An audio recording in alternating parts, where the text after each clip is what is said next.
Siapa yang udah nonton episode 2 dari Lovely Liner? Terus kan ya, jadi berteori nih ya, yang jadi rewatch episode 1. Karena ternyata setelah kita tahu yang POV dari Sunji, ini guys ya, di episode 2 ketika gua rewatch episode 1, kok makin lebih sedih gitu.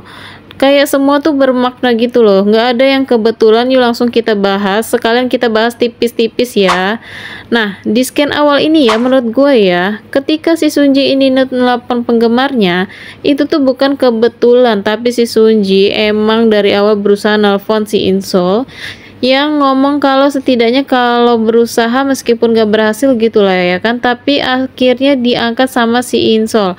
Terus lu tahu nggak, pertama dia bilang sama si Sunji, apa kamu tahu siapa aku? Maksud gue tuh ini tuh bukan kayak gue yang idol masa lalu.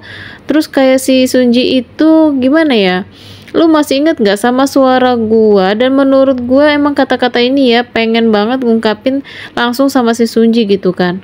Meskipun akhirnya dari telepon yang terima kasih karena tetap hidup, orang-orang terkasihmu akan lega kalau kamu hidup, dan kayak kamu harus nunggu 12 hari lagi gitu. Ya ampun, ini kata-kata yang membuat Sunji ya tersentuh dan menjadi penyemangat untuk hidup. Masalahnya adalah di scan ini menurut gue ya, si Insol kan nanya ya ibunya kayak gitu, tahu nggak sih siapa orang yang nyelamatin aku? Dan ibunya tuh bukan teman yang kaya, nggak ingat, tapi kayak nggak mau ngasih tahu yang mana. Dan menurut gue ya, si Insol ini tuh dari awal udah kehilangan memorinya gitu loh sebelum kecelakaan. Lu tahu apa, menurut gue yang nyelamatin adalah Sunji.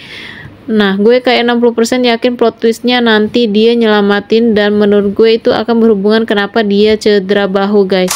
Kayak bisa aja nggak sih kalau dia itu cedera bahu sebelumnya nyelamatin si Insul dulu, baru dia ke turnamen kompetisi renangnya itu loh. Tapi ternyata dia nggak bisa make it ya, karena bahu dia itu udah nggak mampu lagi.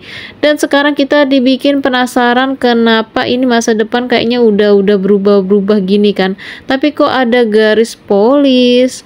Apakah akan ada ya metong-metongan lagi? Jadi nggak sabar episode 3, tapi gimana ya guys menurut kalian?